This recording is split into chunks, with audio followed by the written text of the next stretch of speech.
आप एक बेहद ही बड़े टॉपिक पढ़ने जा रहे हैं, विद्युतीय चालकत्व और विशिष्ट चालकत्व का जबरदस्त नॉलेज आज की क्लास में आपको मिलने जा रहा है।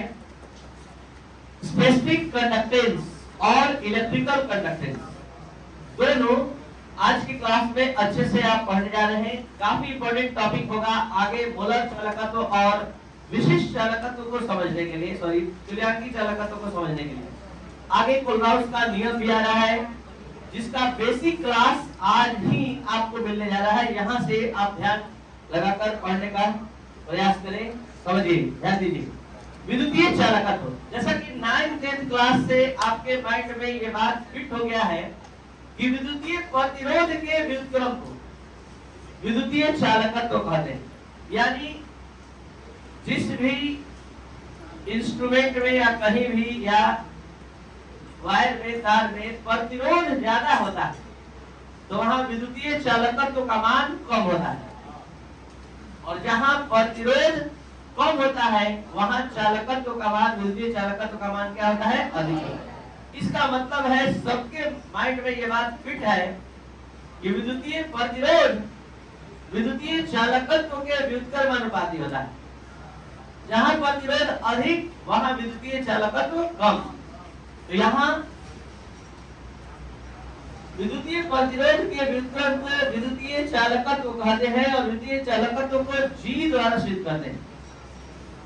ये G विद्युतीय चालकत्व है, और यहाँ पर अगर आप इसका इकाई निकालना चाहते हैं तो आप सभी को पता है कि प्रतिरोध का इकाई ओम होता है।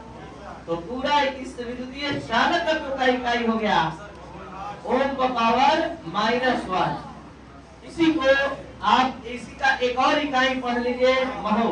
बहुत सारे स्टूडेंट समझ रहे हो कि इसका उल्टा लिखा गया, नहीं, ये एक अलग यूनिट है और इसी का यूनिट है साइलेंस।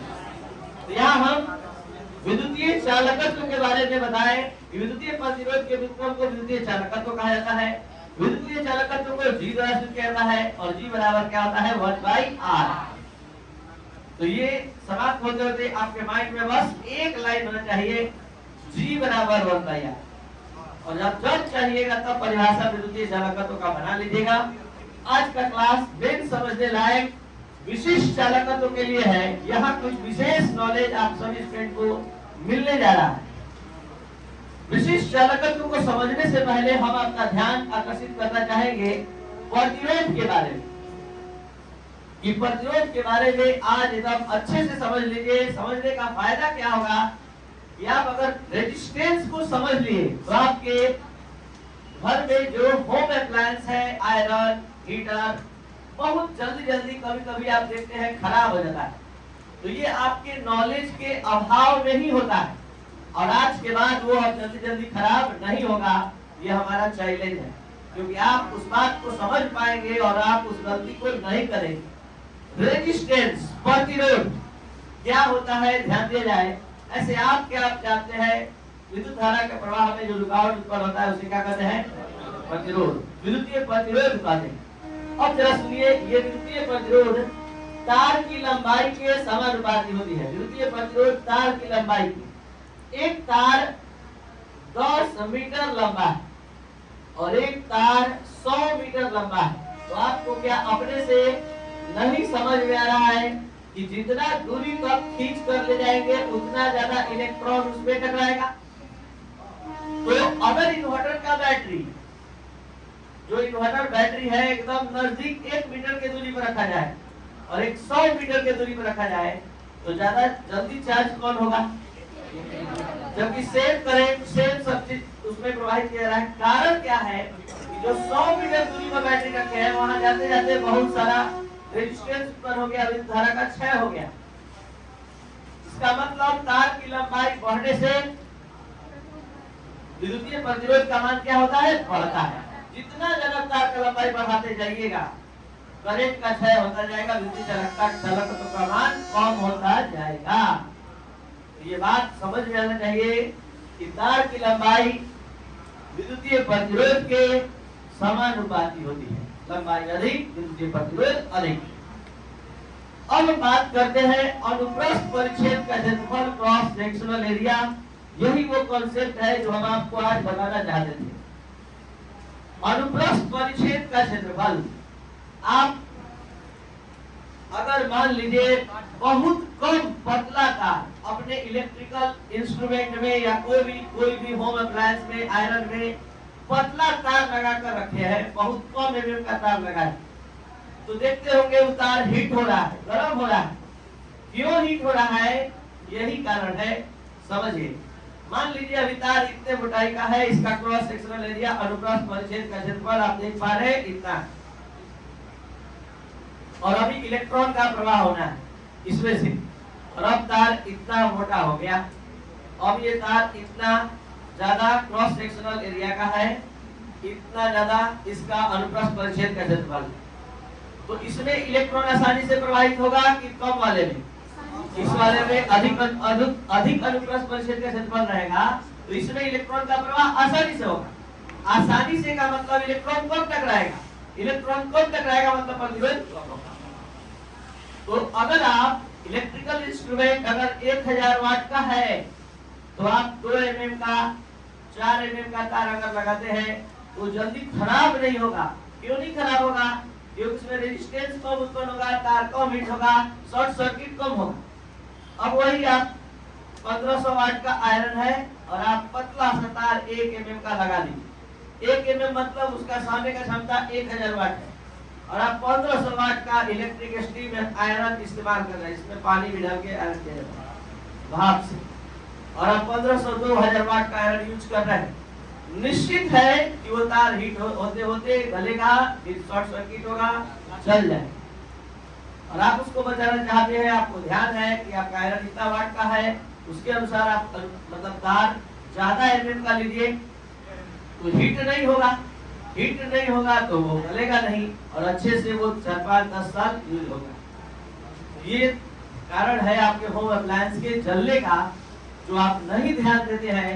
तो हमने क्या बताया कि अगर आप कम एमएम का, सपोज दैट आप 5 mm का वायर लेते हैं, मान लीजिए इलेक्ट्रिकल कोई भी होम अप्लायंस का एग्जांपल लेते हैं, जैसे मान लीजिए एसी का ही एग्जांपल लेते हैं, ये 5 किलोवाट मिनिमम लेता है, 5000 वाट, और आप 3 mm के तार से वायरिंग कर दिए 3000 वाट, निश्चित है कि हमेशा परेशान रहिएगा, हीट होगा, गर्म होगा, जलेगा, आग लगेगा। अगर वही 8 mm का 8 mm का वायर ले लिए, 8000 वाट सहन करने का उसके पास क्षमता है, कम हीट होगा, आराम से चलेगा। तो आपको यहाँ पर अपना समझ दिखाना है क्यों हो रहा है, और इसके पीछे आपका नॉलेज काम करेगा। आप कभी भी अब खराब होने से आप बचा सकते हैं। कहीं भी कोई आयरन बार खराब हो रहा है, उसके पीछे कारण यही है, आप ले जाते हैं दुकानदार पतला एमएम का तार जल्दी से कम पैसा में लगा के दे देता है। अगर वही आप ज्यादा एमएम का तार वहां लगा दीजिएगा तो इलेक्ट्रिकल हीटर तक बोल रहा है 10-10 साल तक कुछ नहीं होगा। तो जाड़ा में मतलब कि अक्सर मतलब सेकने के लिए यूज करते हैं, देखते हैं कि जाड़ा आते ही जैसे लगाए आग जल गया, कारण है कि आप उस पर कम एमएम का तार लगा के रखें। ये चीज समझना है। यहाँ पर हमने बताया, अब जो चीज वो ये है कि ये है, देखिए दोनों समान लेंथ का वायर है, लेकिन इसका क्रॉस सेक्शनल एरिया 10 mm है और इसका 5 mm है, और दोनों से करंट का फ्लो कराना है, तो इसमें इलेक्ट्रॉन का फ्लो आसानी से होगा इसकी अपेक्षा। तो क्रॉस सेक्शनल एरिया कम तो प्रतिरोध ज्यादा, क्रॉस सेक्शनल एरिया अधिक अनुप्रस्थ परिच्छेद का क्षेत्रफल कम होगा तो प्रतिरोध ज्यादा। उल्टा का संबंध, लंबाई में सीधा का संबंध था और यहाँ उल्टा का संबंध है। तो आप ये बात ध्यान रखेंगे। अब दोनों को एक में सम्मिलित कीजिए और कॉन्सेप्ट शुरू करिए। विद्युतीय प्रतिरोध तार की लंबाई के समानुपाती, विद्युतीय प्रतिरोध अनुप्रस्थ परिच्छेद के क्षेत्रफल के व्युत्क्रमानुपाती। दोनों को एक में मिलाए, R समानुपाती क्या हो गया जी? L/A। समानुपाती का चिन्ह जो भी हटता है तो एक नियतांक आता है, यहाँ नियतांक प्रतिरोधक है, रेसिस्टिविटी है, रो है, तो ये 1/ρ इक्वल क्या हो गया? 1/r, ये चला गया भागा में और ये भी आ गया भागा में, और L/A। पता है हम लोग को क्या पढ़ना था? हम लोग को पढ़ना था विशिष्ट चालकत्व। हम लोग का टॉपिक था स्पेसिफिक कंडक्टेंस और हम लोग डिस्कस क्या चीज पर कर रहे थे, कौन से प्रतिरोध पर, प्रतिरोध पर, विशिष्ट प्रतिरोध पर भी नहीं, प्रतिरोध पर डिस्कस कर रहे थे। और प्रतिरोध पढ़ते पढ़ते विशिष्ट प्रतिरोध आ गया और अब आप विशिष्ट चालकत्व पढ़ने के लायक हो गए हैं, सुनने के लायक हो। साधारण चालकता, साधारण प्रतिरोध के व्युत्क्रम को, विद्युतीय प्रतिरोध के व्युत्क्रम को विद्युतीय चालकत्व कहते हैं। साधारण प्रतिरोध, विद्युतीय प्रतिरोध के व्युत्क्रम को विद्युतीय चालकत्व कहते हैं। उसी अंदाज में विशिष्ट प्रतिरोध के व्युत्क्रम को विशिष्ट चालकता कहते हैं। और विशिष्ट चालकता को किसे सिद्ध करते हैं? कप्पा द्वारा। ये कप्पा विशिष्ट चालकत्व है और जी विद्युतीय चालकत्व। तो हम कप्पा बराबर 1/ρ लिखे। 1/ρ क्या है? विशिष्ट प्रतिरोध। ये व्युत्क्रम को विशिष्ट चालकत्व कहते हैं। और 1/ρ बराबर पहले से निकाल के रख लिए हैं, सीधे जाकर फिट हो जाए। तो ये देखिए कप्पा का दूसरा फार्मूला आ गया। अब आपके नॉलेज के बल पर कप्पा का तीसरा फार्मूला आ रहा है। आप 1/r बराबर g पढ़ के आए। ये देखिए कप्पा का लगातार 3 फार्मूला मिला। कप्पा बराबर 1/ρ, कप्पा बराबर 1/r L/A, कप्पा बराबर g L/A। और इस तरह से आप पूरे विशिष्ट चालकत्व को आप समझे, ध्यान से फिर से समझिए। और इसका एक ओरिजिनल डेफिनेशन अभी लास्ट में आएगा, जिससे आप समझ पाएंगे कि वास्तव में विशिष्ट चालकत्व का मान कहां से आएगा। विद्युतीय प्रतिरोध हर एक लाइन पढ़ते ही सीधे आपके दिमाग में फिट होगा, क्योंकि आप सब कुछ देखे हैं, तब पढ़े, तब समझे। और यही फायदा है इस पढ़ाई। विद्युतीय प्रतिरोध तार की लंबाई के समानुपाती। विद्युतीय प्रतिरोध अनुप्रस्थ परिच्छेद के क्षेत्रफल के अनुप्रस्थ परिच्छेद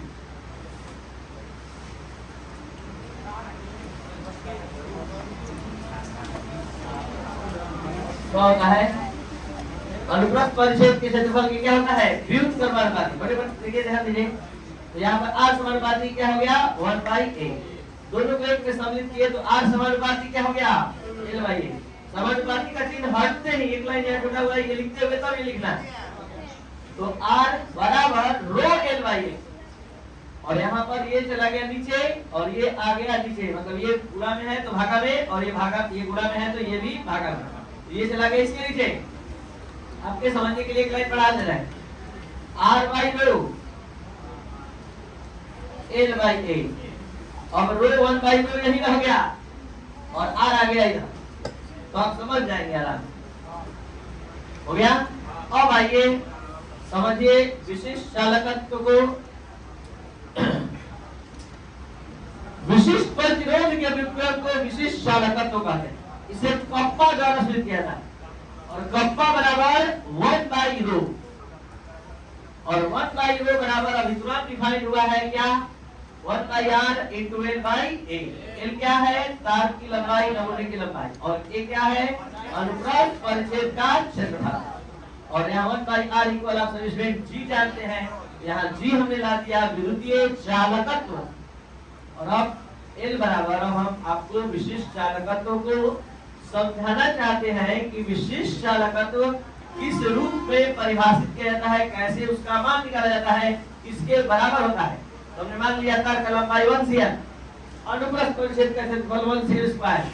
दोनों का मान रखे तो पता क्या चल रहा है कि विद्युतीय चालकत्व ही विशिष्ट चालकता है। लेकिन कब है? जब तार की लंबाई 1 cm लिया जाए और अनुप्रस्थ परिच्छेद का क्षेत्रफल 1 cm² लिया जाए, तो जितना विद्युतीय चालकत्व आएगा वही विशिष्ट चालकत्व का मान है।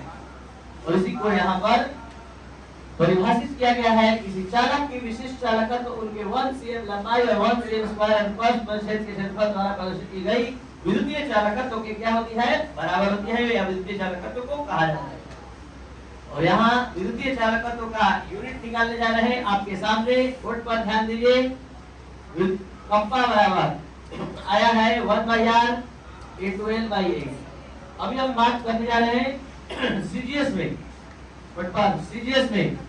सीजीएस में लंबाई का मात्रक क्या होता है? सीएम। तो यहाँ पर हम इसको तो हम लिख दिए 1/n, इसको लिख दिए CM by CM square. CM square क्यों लिख दिए? क्षेत्रफल है CM स्क्वायर, तो एक CM कट जाएगा तो बचा क्या? O का पावर -1 CM का पावर। आप लोगों में से कोई O का पावर -1 को बहु लिखना चाहता है तो ये भी चलेगा। अब आप लोगों में से कोई 7 लेना चाहता है A CM का पावर, ये हो गया सीजीएस में 3 यूनिट। एसआई में कुछ नहीं, सीएम के जगह क्या हो जाएगा? बीटा। और आपका एसआई और सीजीएस में दोनों यूनिट आपके सामने है, देख सकते हैं। दिक्कत। अब हम आगे बात करने वाले हैं मोलर चालकता और तुल्यांकी चालकता का, और साथ में मोलर चालकत्व और तुल्यांकी चालकत्व में संबंध का, जो नेक्स्ट क्लास में हम आपको दे पाएंगे। तो जो भी स्टूडेंट इस चैनल पर नए हैं, अगर केमिस्ट्री समझ कर पढ़ना चाहते हैं, मन लगा कर पढ़ना चाहते हैं, तो एक ऐप डाउनलोड करें, केमिस्ट्री का मतलब रजिस्टर, और 9431431546 पर आप व्हाट्सएप मैसेज करें। लास्ट तक अगर आप इसका कोर्स परचेज करते हैं, अगर आपको समझ में नहीं आता है तो एक बार बाद भी आप अपना ऐप फिर से वापस करके पूरा पेमेंट वापस ले भी सकते हैं। ऐसा क्लास प्रोवाइड करता है ये क्लास। Thank you.